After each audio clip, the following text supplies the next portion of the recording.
മെഡിടോക്കിലേക്ക് വീണ്ടും സ്വാഗതം. ഇന്നത്തെ വിഷയം ഇതാണ്, ജീവിത ലക്ഷ്യങ്ങളും മനഃശക്തിയും. നമ്മോടൊപ്പം അതിഥിയായി എത്തിയിരിക്കുന്നത് ഡോക്ടർ പി വിജയൻ.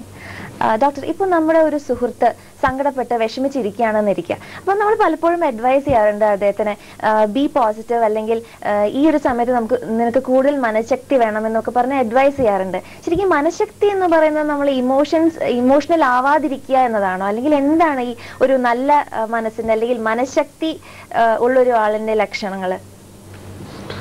ഓക്കെ, മനഃശക്തി എന്നതുകൊണ്ട് ഉദ്ദേശിക്കുന്നത് മനസ്സെന്ന് പറയുമ്പോൾ തന്നെ ചിന്തയായിട്ട് ബന്ധപ്പെട്ടാണ്.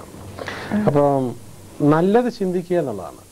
അപ്പം മനുഷ്യ ജീവിതം തന്നെ നമ്മൾ ചിന്തിക്കുന്ന വഴിക്കോടെയാണ് പോകുന്നത്. നമ്മൾ എന്തോ മനസ്സിൽ ചിന്തിക്കുന്നോ ഓരോ ചിന്തയും എനർജിയാണ്. അപ്പൊ ആ എനർജി എങ്ങോട്ട് ഫോക്കസ് ചെയ്യുന്നു അങ്ങോട്ട് നമ്മുടെ ജീവിതം പോകും. അപ്പൊ ഇപ്പൊ നമ്മളൊരു പല ആൾക്കാരെ സംബന്ധിച്ചിടത്തോളം ഈ ദുഃഖം വരുന്നതിന്റെ കാര്യം വെച്ചാല് അവർക്ക് വേണ്ടതിനെ കുറിച്ച് വ്യക്തതയില്ല. ഇപ്പൊ നമ്മൾ കഴിക്കുന്ന ആഹാരം വളരെ സെലക്ട് ചെയ്തിട്ടാണ് കഴിക്കുന്നത്. എന്തൊക്കെ വേണോ നമ്മൾ എടുത്തിട്ട് വളരെ ഇഷ്ടപ്പെട്ട ആഹാരം മാത്രമേ കഴിക്കാറുള്ളൂ. പക്ഷെ ചിന്തിക്കുന്നതിന് അങ്ങനെയല്ല. ചിന്തിക്കുന്നതിന് കിട്ടുന്നതെല്ലാം ചിന്തിക്കുകയാണ്.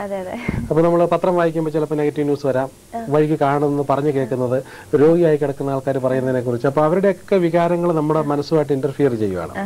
അപ്പൊ ഇങ്ങനെ ധാരാളം ഇൻഫർമേഷൻസ് ഒരേ സമയത്ത് ഇന്റർഫിയർ ചെയ്ത് കഴിഞ്ഞാൽ നമ്മുടെ ജീവിതത്തിനെ കുറിച്ച് നമുക്കൊരു വ്യക്തതയില്ല. ഫോർ എക്സാമ്പിൾ, ഇപ്പം ജയഹിന്ദ് ടിവിയും ഏഷ്യാനെറ്റും സൂര്യ ഇങ്ങനെ ഒരു 10-20 ചാനൽസ് ഒരേ സമയത്ത് സ്ക്രീനിൽ വന്നു കഴിഞ്ഞാൽ എന്തായിരിക്കും? ഏത് കാണണം എന്നറിയാത്തൊരു. അതെ, ചിന്തേനെ നമ്മൾ ട്യൂൺ ചെയ്യുക. അപ്പോൾ ചിന്ത ട്യൂൺ ചെയ്ത് നമുക്ക് ആവശ്യമുള്ള ചിന്ത മാത്രം വരുന്നതാണ് നല്ല മനഃശക്തി എന്ന് പറയുന്നത്. അപ്പൊ നമുക്ക് പോസിറ്റീവായിട്ടിരിക്കുന്ന ആൾക്കാരെ സംബന്ധിച്ച് നമ്മൾ സന്തോഷത്തെക്കുറിച്ചും അതിന് നമ്മുടെ ജീവിതത്തിന്റെ നല്ല വശങ്ങളെക്കുറിച്ചും നമ്മുടെ റെസ്പോൺസിബിലിറ്റീസിനെ കുറിച്ചും അതിന്റെ അക്കംപ്ലിഷ്മെന്റ്സിനെ കുറിച്ചും ഒക്കെ നമ്മൾ ചിന്തിച്ചുകൊണ്ടിരിക്കുമ്പോഴത്തേക്ക് വളരെ ഫോക്കസ്ഡ് ആയി പല ചാനൽ ഒരേ സമയത്ത് ഇന്റർഫിയർ ചെയ്യുന്നില്ല. ഡോക്ടർ, നമുക്ക് അതിലേക്ക് വരാം. ഒരു കോൾ ഉണ്ട്. ഹലോ, മെഡിടോക്കിലേക്ക് സ്വാഗതം. ആരാണ്? എന്റെ പേര് ജയ്മോ എന്നാണ്. ഞാൻ വിളിക്കുന്നത് പെരുമ്പാവൂരിൽ നിന്നാണ്. ഓക്കെ ഡോക്ടർ, സംസാരിച്ചോളൂ.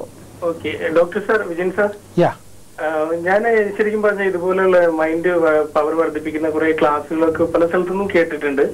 പക്ഷെ എനിക്ക് ഇപ്പൊ സാറ് കുറച്ചു മുമ്പ് ഒരു മൂവാറ്റുപുഴക്കാരനോട് സംസാരിച്ചതുപോലെ തന്നെ വ്യക്തമായ ലക്ഷ്യവുമുണ്ട്. പക്ഷെ ഓരോ ദിവസവും ആ പ്രവൃത്തിപഥത്തിൽ അത് കൊണ്ടുവരുന്നതിന് എനിക്ക് ഒട്ടും കഴിയുന്നില്ല. എന്റെ ഉള്ളില് വളരെ നാളുകളായിട്ടുള്ള, ഇപ്പൊ സാറ് നേരത്തെ ചോദിച്ച പോലെ എനിക്കൊരു 4-5 വർഷം കഴിഞ്ഞാൽ കുറെ കോടികൾ സമ്പാദിക്കണം, എനിക്ക് സാമൂഹിക ജീവിതത്തിൽ കുറെ ലെവലിലെത്തണം, എന്റെ കുടുംബജീവിതത്തിൽ ഇന്ന ലെവലിലെത്തണം, കുറെ ആഗ്രഹങ്ങൾ, ലോകം മുഴുവൻ ചുറ്റി കാണണം, ഇങ്ങനെയുള്ള വ്യക്തമായ ഇമേജ്. സാറ് കുറച്ചു മുമ്പ് ആ മൂവാറ്റുപുഴക്കാരനോട് സംസാരിച്ച പോലെ ഇമേജസോട് കൂടിയുള്ള വ്യക്തമായ പ്ലാനിങ് ഒക്കെയുണ്ട്. പക്ഷെ ഓരോ ദിവസം എഴുന്നേൽക്കുമ്പോഴും ഒരു സ്റ്റെപ്പ് പോലും ഇതിന് മുന്നോട്ട് പോകാൻ കഴിയാതെ വളരെ മോശമായ ഒരു അവസ്ഥ. അതുകൊണ്ട് തന്നെ ദൈനംദിനം ഓരോ ദിവസം താഴ്ന്നാ പോയിക്കൊണ്ടിരിക്കുന്നത്. അതിനെങ്ങനെ മറികടക്കാൻ കഴിയും സാർ? എനിക്ക് ചോദ്യം വ്യക്തമായി, ഞാൻ അതിന്റെ മറുപടി പറയാം. ഇപ്പൊ ഒരു മനുഷ്യ ശരീരം എന്ന് പറയുന്നത് നമ്മളൊരു സെല്ലിൽ നിന്നുമാണ്, അച്ഛന്റെ സ്പേമിൽ നിന്നുമാണ് നമ്മൾ ജന്മം കൊള്ളുന്നത്. അത് പറന്നു കഴിഞ്ഞാൽ നമ്മൾ ആഹാരം കഴിച്ച് ആഹാരത്തിന്റെ നറീഷ്മെന്റിലാണ് നമ്മൾ വളർന്ന് ഒരു വലിയ ആളാകുന്നത്. അപ്പൊ ശരീരം എന്ന് പറഞ്ഞു കഴിഞ്ഞാൽ ബേസിക്കലി ഫുഡ് നറീഷ് ചെയ്തതാണ്. അപ്പൊ പിറന്നു വീണ ഒരു കുട്ടിയെ സംബന്ധിച്ചിടത്തോളം ആ കുട്ടിയുടെ മനസ്സ് ഓൾമോസ്റ്റ് ബ്ലാങ്ക് ആണ്. മനസ്സെന്ന് പറഞ്ഞാൽ ടോട്ടലി ബ്ലാങ്ക് ആണ്. ആ മനസ്സിലേക്ക് പോയിട്ടുള്ള ഇൻഫർമേഷനാണ് ആ കുട്ടി വലുതാകുന്നത്. ഇപ്പൊ നമ്മൾ എടുക്കുവാണെങ്കിൽ പ്രസിഡന്റ് ബാരക് ഒബാമയും ഡോക്ടർ മൻമോഹൻ സിംഗിനെയും ഒക്കെ നമ്മൾ എടുക്കുവാണെങ്കിൽ അവരെല്ലാം നമ്മളെ പോലെ ശൈശവത്തിൽ കൊച്ചു കുട്ടികളായിട്ടൊക്കെ നിലത്ത് കിടന്നവരുണ്ടൊക്കെയാണ് വളർന്നു വന്നിട്ടുള്ളത്. അപ്പൊ അവർക്ക് വന്നിട്ടുള്ള ഇൻഫർമേഷനാണ് അവരെ വളർത്തിയിട്ടുള്ളത്.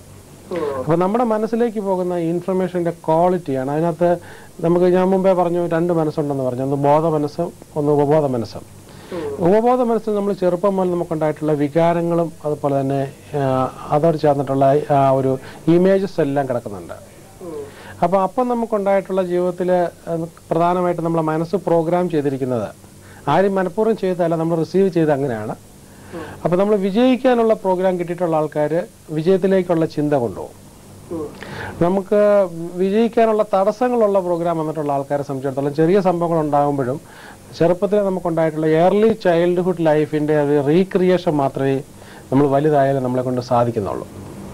നമ്മൾ ഏത് വ്യക്തി എടുത്തു കഴിഞ്ഞാൽ അവരുടെ ഏർലി ചൈൽഡ്ഹുഡിൽ ഉണ്ടായിട്ടുള്ള ജീവിതത്തിലുള്ള ഇമേജസ്, ഇമോഷൻസ്, പേരൻസിൽ നിന്ന് കിട്ടിയുള്ള ഇമോഷൻസ്, സമൂഹം തന്നിട്ടുള്ളത്, ഇതെല്ലാം നമ്മളെ പ്രോഗ്രാം ചെയ്തിട്ടുള്ളത്. അപ്പം നമുക്ക് അതിന് എന്ത് ചെയ്യാൻ പറ്റുമെന്ന് ചോദിച്ചു കഴിഞ്ഞാൽ നമ്മുടെ മനസ്സിൽ വളരെ മോശമായ പ്രോഗ്രാം കിടപ്പുണ്ടെങ്കിൽ ആ പ്രോഗ്രാമിനെ നമ്മൾ പലതിനെയും ഡിലീറ്റ് ചെയ്തിട്ട് സാർ എനിക്ക് എന്റെ ചെറുപ്പകാലഘട്ടത്തിൽ ഒരുപാട് അങ്ങനെ ഉണ്ടായിട്ടുണ്ട്. എനിക്ക് വ്യക്തമായിട്ട് ഇപ്പൊ ഒരു പക്ഷെ ഇപ്പൊ സാർ പറഞ്ഞപ്പോഴാണ് എനിക്ക് വ്യക്തമാവണത്. എന്റെ ചെറുപ്പം മാതാപിതാക്കളിൽ നിന്നും അല്ലെങ്കിൽ അറ്റ്മോസ്ഫിയറിൽ നിന്നും ഒരുപാട് നെഗറ്റീവ്സ് എനിക്ക് ഉണ്ടായിട്ടുണ്ട്. ഒരു പക്ഷേ ഞാൻ പിന്നീട് ജീവിതത്തിൽ അതിനെ മറികടക്കാൻ വേണ്ടിയാണ് ഒരുപാട് ക്ലാസ്സുകൾ അറ്റൻഡ് ചെയ്യാനും എങ്ങനെ വിജയിക്കാം എന്നതിനെ കുറിച്ചൊക്കെ നടന്നത്.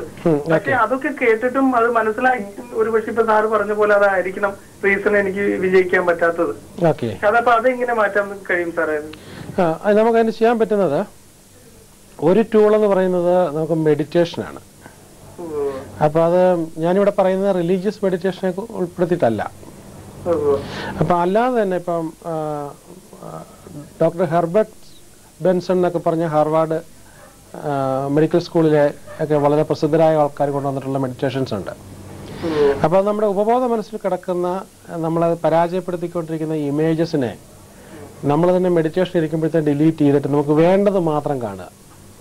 അപ്പം ഞാൻ മുമ്പേ പറഞ്ഞു ബാംഗ്ലൂർ പോവുക, അവിടെ കാണുന്ന കാര്യങ്ങളെന്ന് പറഞ്ഞ പോലെ തന്നെ. അപ്പം ഇങ്ങനെ കാണുമ്പോൾ നമുക്ക് കുറേ തടസ്സങ്ങളായിട്ട് വരുന്ന മെമ്മറീസ് വരും. അത് പലപ്പോഴും നമ്മുടെ പേരൻസുമായിട്ടുള്ള ഇൻട്രാക്ഷൻസും റിലേറ്റീവായിട്ടുള്ള ഇൻട്രാക്ഷൻസും സൊസൈറ്റി ആയിട്ടുള്ള നെഗറ്റീവ് ആസ്പെക്ട്സ് വന്നു കഴിഞ്ഞാൽ അവരോട് നമുക്ക് ഫൊഗീവ് ചെയ്യാൻ പറ്റണം. പല റിലീജിയനിലും പറയുന്ന ഫൊഗീവ്നെസ് എന്ന് പറയുന്നത് ശരിക്കും പറഞ്ഞു കഴിഞ്ഞാൽ ഇന്നത്തെ സയൻസിൻ്റെ ലോകം ഉറ്റുനോക്കുന്നൊരു കാര്യമാണ്. നമുക്ക് ഫൊഗീവ് ചെയ്യാൻ പറ്റുമെന്നുണ്ടെങ്കിൽ, മറക്കാൻ പറ്റുമെന്നുണ്ടെങ്കിൽ, പൊറുക്കാൻ പറ്റുമെന്നുണ്ടെങ്കിൽ എന്തുകൊണ്ട് താങ്കളോട് ഉപദ്രവം ചെയ്തിട്ടോ അല്ലെങ്കിൽ മോശം ഇൻഫർമേഷൻ തന്നിട്ടുള്ള ആൾക്കാരോട് പൊറുക്കണം? അവർ തന്നെ ഒരു വിക്ടിംസാണ്. കാരണം അവർക്ക് കിട്ടിയിട്ടുള്ള ഇപ്പം നമ്മുടെ പേരൻസ് ആണ് നമ്മളെ ഏതെങ്കിലും തടസ്സപ്പെടുത്തിയിട്ടുണ്ടെങ്കിൽ നമ്മുടെ ഗ്രാൻഡ് പേരൻസിൽ നിന്ന് കിട്ടിയിട്ടുള്ളത് അവർക്കാണ്. അപ്പോൾ അവർ തന്നെ വിക്ടിംസാണ്. അപ്പോൾ നമ്മൾ അവരോടുള്ള ഒരു ഇമോഷൻസ് മനസ്സിൽ ഹോൾഡ് ചെയ്യുന്നതിന് പകരം അവരോട് തന്നെ നമ്മൾ പൊറുക്കണം പൂർണ്ണമായിട്ടും. അപ്പോൾ നമ്മൾ അവരോട് പൊറുക്കുന്നതോടുകൂടി നമ്മുടെ ഉള്ളിലുള്ള ഇങ്ങനത്തെ ഇമോഷൻസിനെ നമുക്കെടുത്ത് കളയാനായിട്ട് പറ്റും. അത് തുടർച്ചയായി രാവിലെയും വൈകിട്ട് ഒരു 15 മിനിറ്റ് മെഡിറ്റേറ്റ് ചെയ്യുന്ന ആൾക്കാർക്ക് വളരെ എളുപ്പമാണ് ഫൊർഗീവ് ചെയ്യുക. ഫൊർഗീവിനെ മനസ്സ് എംപ്റ്റി ആയതിനു ശേഷം മാത്രമേ നമുക്ക് മനസ്സിനെ പ്രോഗ്രാം ചെയ്യാൻ പറ്റുള്ളൂ. മറ്റെന്തെങ്കിലും ചോദിക്കാനുണ്ടോ സാർ? സാറേ ഇപ്പൊ സാറ് പറഞ്ഞതിന് എനിക്ക് ശരിക്കും പറഞ്ഞ എന്റെ യഥാർത്ഥ പ്രോബ്ലംസ് എനിക്ക് ഐഡന്റിഫൈ ചെയ്യാൻ കഴിഞ്ഞു. ഇപ്പൊ സാറ് പറഞ്ഞ എല്ലാം റിലേറ്റഡ് ആണ്. പാരന്റ്സും അവരുടെ പാരന്റ്സും ഒക്കെ ആയിട്ട് എല്ലാം റിലേറ്റഡ് ആണ്. ഇതിപ്പോ ഈ ആ ഒരു ലെവലിലോട്ട് എത്താൻ എനിക്ക് വേറെ വല്ല ക്ലാസ്സുകളോ അല്ലെങ്കിൽ കോഴ്സുകളോ അങ്ങനെ എന്തെങ്കിലും ഉണ്ടോ? തീർച്ചയായിട്ടും ഒരു മാറ്റം ആവശ്യമാണ്. അല്ലെങ്കിൽ ഞാൻ തീരെ തട്ടായിട്ട് പോയിക്കൊണ്ടേ ഇരിക്കുകയുള്ളൂ. വല്ലാത്തൊരു അവസ്ഥയിലാണ് നിലകൊള്ളുന്നത്. തീർച്ചയായിട്ടും ഉണ്ട്. ധാരാളം ബുക്കുകൾ നമുക്ക് മാർക്കറ്റിൽ കിട്ടാറുണ്ട്. അതുകൂടാതെ തന്നെ ലൈഫ് ലൈൻ ഫൗണ്ടേഷൻ തന്നെ നടത്തുന്ന ട്രെയിനിങ് പ്രോഗ്രാംസ് ഉണ്ട്. ധാരാളം ആൾക്കാർ പല വിധത്തിലും മൈൻഡിനെ പ്രോഗ്രാം ചെയ്യും. ഇന്നിപ്പം വെസ്റ്റേൺ സൊസൈറ്റിയിൽ ഇത് വളരെ റെഗുലറായിട്ട് ചെയ്യുന്ന ഒരു കാര്യമാണ് നമുക്ക് ഈ മൈൻഡ് പവർ പ്രോഗ്രാമിംഗ് എന്ന് പറയുന്നത്. അപ്പം നമ്മൾ ഭാരതം ഇപ്പം കാര്യമായിട്ട് ശ്രദ്ധിക്കാത്തൊരു മേഖലയാണ് ഈ മെഡിറ്റേഷൻ എന്നൊക്കെ പറയുന്നത്. അപ്പോൾ വളരെ പ്രധാനപ്പെട്ട രോഗങ്ങൾ ഇപ്പോൾ ക്യാൻസറിൻ്റെയൊക്കെ എയർലി സ്റ്റേജിൽ പോലും മെഡിറ്റേഷനിൽ കൂടെ ക്യൂർ ചെയ്യാന്നുള്ളതിനെ കുറിച്ച് ഇന്ന് പ്രഗത്ഭമായ യൂണിവേഴ്സിറ്റിയിൽ റിസർച്ച് ചെയ്യുന്ന കാലഘട്ടമാണ്. അപ്പം ശരിക്കും പറഞ്ഞു കഴിഞ്ഞാൽ നമ്മുടെ ഈ സ്ട്രോങ് ആയിട്ടുള്ള ഇമോഷൻസിനെ ഫ്രോസൺ ചെയ്തതാണ് ക്യാൻസർ വരുന്നതെന്ന് പോലും, ചില ക്യാൻസറുകൾ വരുന്നതെന്ന് പോലും ലോകത്തെ ഗവേഷണങ്ങളിൽ പല ആൾക്കാർ പറഞ്ഞുകൊണ്ടിരിക്കുന്ന കാലഘട്ടമാണ്. അപ്പോൾ തീർച്ചയായിട്ടും നമ്മുടെ ഇമോഷൻസിനെ നമുക്ക് ഒന്ന് ക്ലീനപ്പ് ചെയ്ത് കഴിഞ്ഞാൽ, ഇപ്പം മുറിക്കകത്തെല്ലാ അഴുക്കുകളും കൂടി കിടക്കുന്ന ഒരു മുറിയായിട്ട് നമ്മുടെ മനസ്സിനെ സങ്കല്പിക്കുകയാണെങ്കിൽ അതിനകത്ത് കിടക്കുന്ന ആവശ്യമില്ലാത്ത എല്ലാം നിർത്ത് പുറത്തേക്ക് കളയൂ. അതൊന്ന് വൃത്തിയായിട്ട് സൂക്ഷിച്ചു കഴിഞ്ഞു കഴിഞ്ഞാൽ നമുക്ക് പിന്നെ ലക്ഷ്യത്തിലേക്ക് പോകാൻ വളരെ എളുപ്പമായിരിക്കും. എനിക്ക് തീരെ കോൺസെൻട്രേഷൻ കിട്ടുന്നത് വളരെ കുറവാണ്. ഇതിന്റെ ഒരു റീസൺ തന്നെ ആയിരിക്കും. കോൺസെൻട്രേഷൻ എന്ന് പറയുന്നത് നമ്മൾ തെറ്റായി ഉപയോഗിക്കപ്പെടുന്ന അതിൽ മനസ്സിലാക്കപ്പെടുന്ന ഒരു വാക്കാണ്. കുറച്ചുകൂടെ നല്ല വാക്കെന്ന് പറഞ്ഞു കഴിഞ്ഞാൽ ഫോക്കസിങ് എന്നാണ്. അപ്പോൾ ഈ കോൺസെൻട്രേഷനെ കുറിച്ച് ഞാൻ ചോദിക്കാം. ഇപ്പോൾ ഈ മനസ്സിലെ മുഴുവൻ പ്രോബ്ലം മാറ്റാനൊരു വഴിയുണ്ട്. 1 മണിക്കൂർ നേരത്തേക്ക് വെളുത്ത ആനയെ കുറിച്ച് ചിന്തിക്കാതിരിക്കുക. ചെയ്യാൻ പറ്റുമോ? വെളുത്ത ആനയെ കുറിച്ച് ചിന്തിക്കാതിരിക്കുക. ചിന്തിക്കാതിരിക്കാന്ന് പറയുമ്പോൾ നമ്മൾ അത് ചിന്തിക്കാതിരിക്കാൻ വേണ്ടി പലപ്പോഴും വെളുത്ത ആനയെ കുറിച്ച് ഓർക്കും. ഇതാണ് നമുക്ക് ഈ പറഞ്ഞ ഈ കോൺസെൻട്രേഷൻ എന്ന് പറഞ്ഞു കഴിഞ്ഞാൽ സംഭവിക്കുന്നത്. അപ്പോൾ ഈ കോൺസെൻട്രേഷൻ ഈ പറഞ്ഞ പോലെ ലക്ഷക്കണക്കിന് ആൾക്കാരിൽ ഒരാൾക്ക് പോലും ചെയ്യാൻ പറ്റാത്തൊരു കാര്യമാണ്. പക്ഷെ ഫോക്കസിങ് എന്ന് പറഞ്ഞു കഴിഞ്ഞാൽ എന്താണോ ലൈഫിൽ നമുക്ക് വേണ്ടത് അത് മാത്രം നമ്മൾ കണ്ടുകൊണ്ട് മുന്നോട്ട് പോവുകയാണ്. ചിന്ത അതിൽ മാത്രമാകുമ്പോൾ ഇപ്പം നമ്മുടെ പുറത്തെ സൂര്യപ്രകാശം വളരെ സ്കാറ്റർ ചെയ്ത് കിടക്കുന്നതാണ്, പരന്ന് കിടക്കുന്നതാണ്, പവർലെസ് ആണ്. നമ്മൾ അവിടെ ഒരു മാഗ്നിഫൈങ് ഗ്ലാസ് പിടിച്ചു കഴിഞ്ഞാൽ ഉടനെ തന്നെ കത്താൻ തുടങ്ങും. അതിൽ കൂടെ വരുന്ന പ്രകാശം ഒന്നിലേക്ക് വന്നു കഴിഞ്ഞാൽ ഒരു പുസ്തകം വെച്ച് കഴിഞ്ഞാൽ കത്തി തുടങ്ങും. എന്നതുപോലെ നമ്മുടെ ചിന്തകളെ മുഴുവൻ ഒന്നിലേക്ക് മാത്രമാക്കി കഴിയുമ്പോഴത്തേക്കും ആ ചിന്ത എപ്പോഴും അത് തന്നെയാണ്. അപ്പം നമ്മളൊരു ലക്ഷക്കണക്കിന് പ്രാവശ്യം മനസ്സിൽ കൂടെ ആ ചിന്ത തന്നെ കടന്നു പോകുമ്പോഴത്തേക്കും ആദ്യം പറഞ്ഞ ഇമോഷൻസ് എല്ലാം പതിയെ പതിയെ അകലാൻ തുടങ്ങും.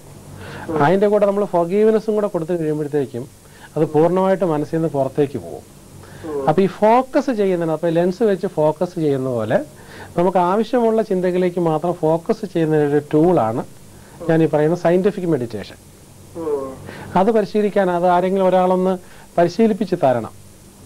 അപ്പോൾ ഒരു പരിശീലനം കിട്ടിക്കഴിഞ്ഞു കഴിഞ്ഞാൽ നമുക്കത് തുടർന്ന് ചെയ്യാവുന്നതാണ്.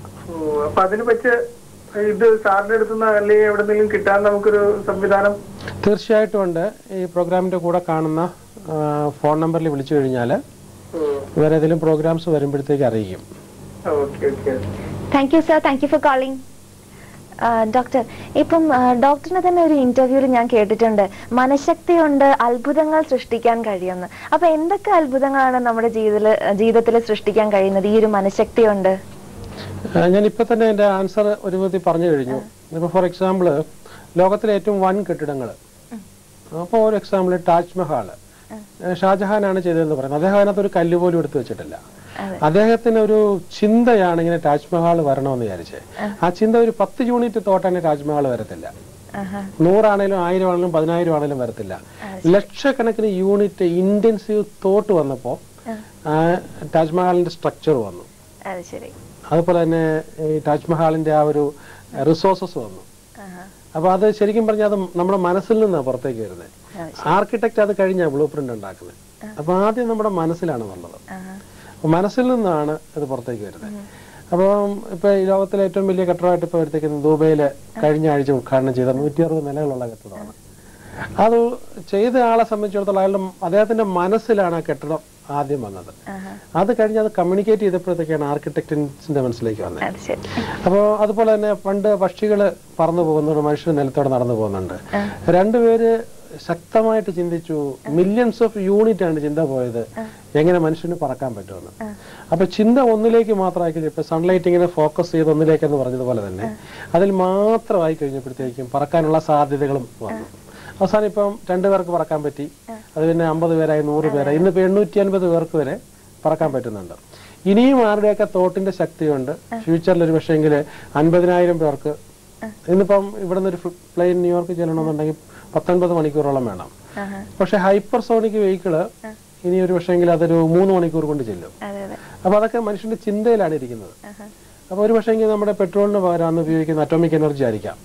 അതെല്ലാം ആരുടെയൊക്കെയോ ചിന്തയിലിരിക്കുകയാണ്. അപ്പൊ ഈ ടെലിവിഷൻ എന്ന് പറയുന്നത് തന്നെ ഒരിടത്ത് സംസാരിച്ചുകൊണ്ടിരിക്കുന്നത് മറ്റ് പല സ്ഥലത്ത് വരുന്ന കാണാൻ പറ്റും എന്നുള്ളത്, അങ്ങനെ ഉണ്ടാക്കണം എന്നുള്ള ഒരാളിന്റെ ശക്തമായ ചിന്തയിൽ നിന്നുമാണ് വന്നിട്ടുള്ളത്. അപ്പൊ ലോകത്തിലെ എല്ലാ ഇൻവെൻഷൻസും, അപ്പൊ ഇന്റർനെറ്റ് ആണെങ്കിലും ശരി, കമ്പ്യൂട്ടർ ആണെങ്കിലും ശരി, ആരുടെയും ശക്തമായ ചിന്തയുടെ ഫലമാണ്. അപ്പം മനുഷ്യ ചിന്തയ്ക്ക് എന്തും ഉണ്ടാക്കാനുള്ള കഴിവുണ്ട്. ഡോക്ടർ, നമുക്ക് അതിലേക്ക് വരാം. അതിനു മുമ്പ് ചെറിയൊരു ബ്രേക്ക് ആണ് മെഡിറ്റാക്കൽ. ചെറിയൊരു കൊമേഴ്ഷ്യൽ ബ്രേക്ക്.